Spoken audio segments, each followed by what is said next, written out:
여러분, 흔한 음료수 캔에 신기한 비밀이 숨어 있다는 거 아셨나요? 저도 처음엔 완전 놀랐어요. 매일 보는데 전혀 몰랐던 사실이죠. 첫 번째, 전 세계에서 1년에 무려 3,700억 개의 캔이 생산된대요. 3,700억 개요. 정말 엄청난 숫자죠. 두 번째는 캔의 재료인데 대부분 알루미늄으로 만들어진대요. 전 세계 캔의 75%가 알루미늄, 25%는 주석 도금 강철이랍니다. 알루미늄이 훨씬 가볍고 재활용하기 좋으니 당연한 것 같아요. 그런데 이 캔 안쪽에는 뭔가 특별한 게 발라져 있다는 거 아세요? 음료가 금속이랑 직접 닿으면 큰일 나잖아요. 그래서 캔 내부는 에폭시 수지나 폴리머로 코팅되어 있대요. 이 코팅 덕분에 음료 맛도 지켜지고 안전하게 마실 수 있는 거죠. 생각해보면 너무 당연한데 이걸 누가 처음 생각했을까요? 이런 세심한 기술 덕분에 우리가 좋아하는 음료를 언제든 즐기는 거예요. 다음에 캔 음료 마실 때 한번 자세히 살펴보세요.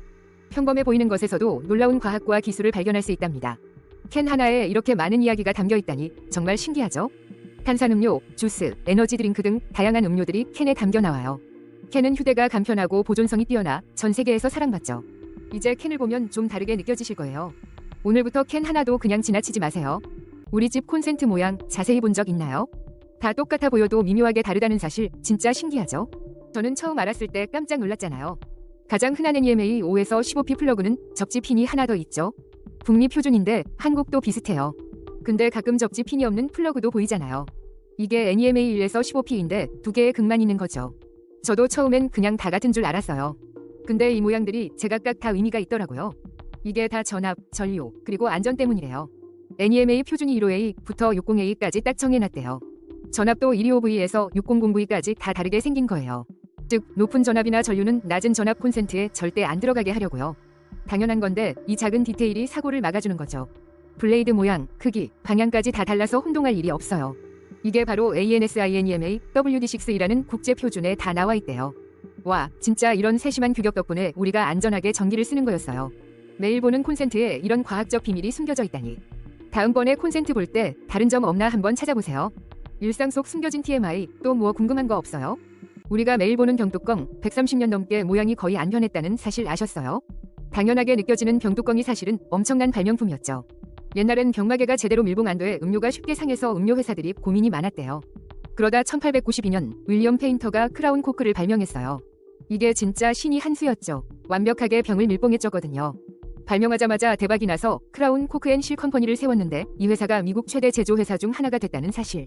매년 수십억 개의 병뚜껑을 생산하고 있대요. 이 병뚜껑의 비밀은 바로 톱니 모양에 있어요. 21개의 톱니가 병 주둥이에 균일하게 압력을 가해 공기를 완벽히 차단하죠. 그래서 내용물이 변질될 걱정 없이 신선하게 보관할 수 있었던 거예요. 이 간단한 아이디어가 음료 산업을 완전히 바꿔버린 거죠. 다음에 음료수 마실 때 이 작은 병뚜껑을 한번 자세히 봐보세요. 무심코 지나쳤던 발명품이 이렇게 대단한 역사를 가지고 있답니다. 저도 처음 알았을 때 놀랐어요. 정말 대단하죠?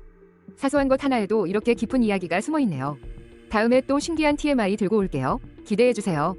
구독과 좋아요도 잊지 마시고요. 사소한 것 하나에도 이렇게 깊은 이야기가 숨어있네요. 다음에 또 신기한 TMI 들고 올게요. 기대해주세요. 구독과 좋아요도 잊지 마시고요. 우리가 쓰는 틴포일 이 사실 틴포일이 아니라는 거 아세요? 매일 보던 그 은색 반짝이는 게 틴포일이 아니래요. 저도 놀랐어요. 어릴 때부터 당연히 틴포일인 줄 알았는데 그럼 대체 뭘까요? 20세기 중반에 알루미늄 포일이 틴포일을 대체했대요. 그러니까 지금 우리 손에 들린 건 백알루미늄이라는 거죠. 그런데 왜 아직도 틴포일이라고 부르는 걸까요? 강철캔도 틴캔이라고 부르는 것과 비슷해요. 옛날 이름이 입에 붙어서 계속 그렇게 쓰는 거래요. 알루미늄 포일은 얇고 유연해서 쉽게 구부리고 감쌀 수 있죠. 너무 얇아서 플라스틱이나 종이랑 합쳐 더 튼튼하게 만들기도 해요. 주로 음식, 화장품, 화학제품 포장에 75%나 쓰인대요. 나머지 25%는 단열재, 전선 같은 산업용으로 사용되고요. 유럽에서만 2014년에 85만 톤, 미국은 2003년에 60만 톤이 생산됐대요. 정말 엄청난 양이죠. 제일 놀라운 건 이 모든 게 재활용 가능하다는 거예요. 환경에도 좋으니 더 자주 써야겠어요. 다음번에 호일을 볼 때마다 이거 알루미늄 포일이지 하고 떠올려보세요. 금속 코팅된 필름이랑은 또 다르다는 것도 기억하시고요. 그건 알루미늄을 아주 얇게 입힌 폴리머 필름이랍니다. 오늘부터 우리 모두 알루미늄 포일 전문가가 되는 거예요. 여러분, 커피잔 종류가 3가지나 되는 거 아셨어요? 저도 처음 알았을 때 진짜 놀랐어요. 매일 보는데도 몰랐죠? 우리가 흔히 쓰는 손잡이 달린 머그잔도 그중 한 종류예요.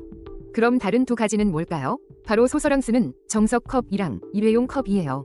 흥미로운 건 커피잔에 손잡이가 꼭 있는 건 아니라는 사실. 테이크아웃용 종이컵은 손잡이가 없거나 접히는 경우도 있지만 대부분 슬리브랑 같이 쓰죠. 컵 재료도 정말 다양해요. 도자기, 플라스틱, 유리, 금속까지 있어요. 심지어 옛날엔 뼈, 나무로도 만들었다니 상상이나 해보셨어요? 일회용 컵은 종이나 스티로폼으로 만드는데 스티로폼이 사실은 상표명이라는 거 아셨나요? 대부분 폴리스티렌 폼이라고 부르는 게 정확하죠. 저도 처음 알고 깜짝 놀랐어요. 이렇게 매일 쓰는 커피잔에도 숨겨진 이야기가 정말 많아요. 컵 하나에도 이렇게 다양한 종류와 역사가 있다는 게 진짜 신기하지 않나요? 생각해보면 우리가 무심코 지나치는 모든 것들이 다 스토리를 가지고 있죠. 컵 손잡이가 달린 이유도, 재료가 달라지는 이유도 다 나름의 쓰임이 있는 거고요.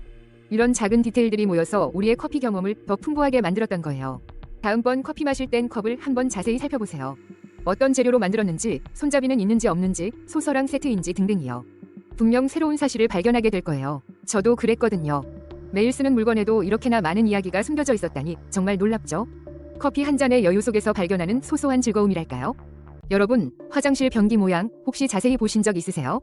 생각해보면 대부분 둥글거나 타원형이잖아요. 진짜 신기하죠? 옛날 변기는 사실 직사각형이나 네모난 모양도 많았대요. 그런데 왜 현대에 와서 둥근 모양이 대세가 되었을까요? 저도 처음 알았을 때 아, 진짜? 하고 놀랐어요. 이게 다 이유가 있더라고요. 첫째, 둥근 모양이 앉았을 때 훨씬 편안하대요. 인체공학적으로 우리 몸에 더 잘 맞는 거죠. 둘째, 청소하기가 훨씬 쉬워요. 각진 부분 없이 물이 잘 흐르니까요. 구석에 때가 낄 일이 줄어드는 거죠. 셋째, 물을 내릴 때 수압이 고르게 분산된대요. 그래서 훨씬 효율적으로 이물질을 내려보낼 수 있대요. 생각해보면 당연한데요. 이런 디테일이 모여 현재의 디자인이 된 거죠. 재미있는 건 일본은 변기 기술로 유명하대요. 온열 시트, 자동 세척 같은 최신 기술이 가득하죠. 비행기 화장실도 특별히 설계된다는 사실. 진짜 일상 속 숨겨진 과학들이 너무 많지 않나요? 다음에 화장실 갈 때 한번 유심히 살펴보세요. 새로운 게 보일지도 몰라요. 이런 깨알 지식 정말 재밌지 않나요? 여러분, 도로 위에 볼록 튀어나온 이거 뭔지 아세요? 이거 진짜 신기한 게요. 밤에 운전하면 엄청 빛나서 깜짝 놀라게 하죠. 저도 처음엔 장식인 줄 알았는데 알고 보니 중요한 안전장치더라고요.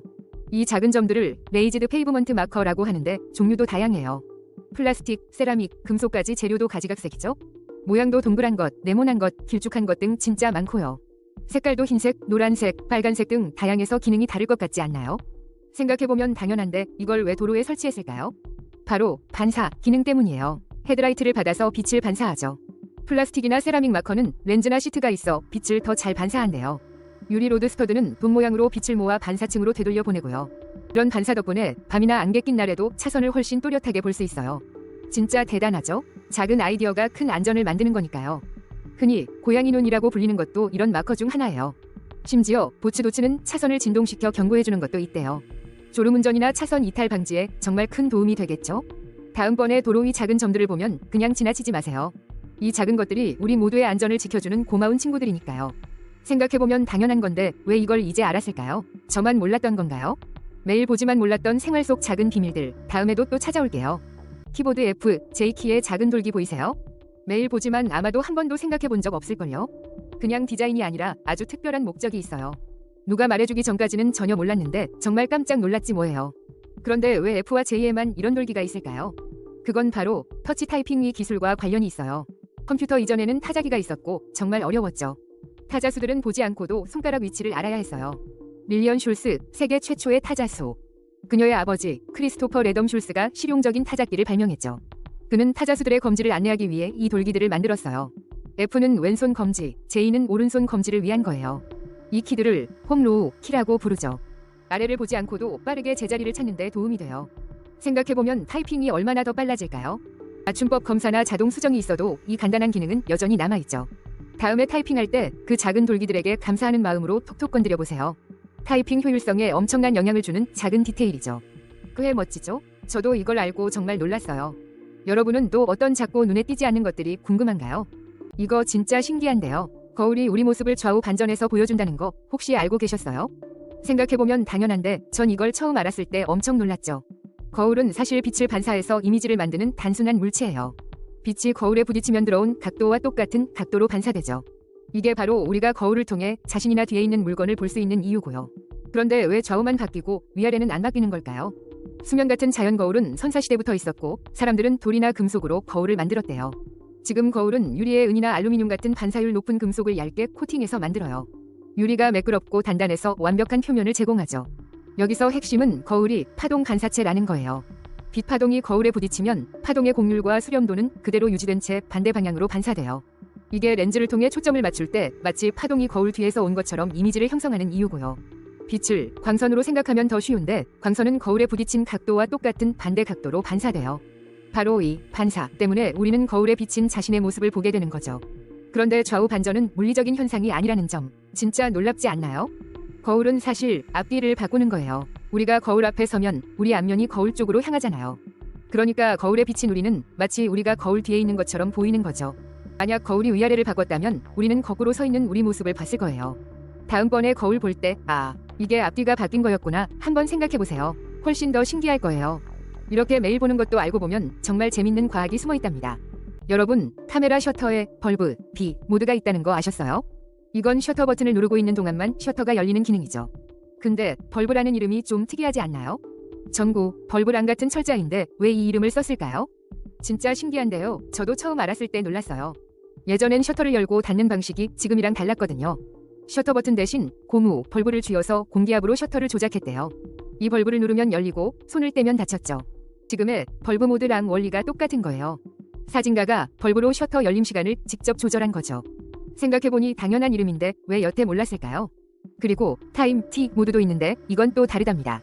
타임 모드는 한 번 누르면 열리고 다시 누르면 닫히는 방식이에요. 벌브는 누르는 동안만, 타임은 한 번 누르면 계속 열려 있는 거죠. 덕분에 초장 노출 사진 찍을 때 아주 유용하게 쓰여요. 별 궤적이나 야경 사진이 바로 이 벌브 모드의 결과물이죠. 이제 카메라 B 모드를 보면 옛날 고무 벌브가 생각나실 거예요. 작은 디테일 하나에도 이런 역사가 숨어 있다니 정말 신기하죠? 다음에 카메라 쓸 때 꼭 한번 이 벌브 모드를 사용해보세요. 사소한 이름에도 이런 이야기가 담겨 있다니 정말 놀랍네요.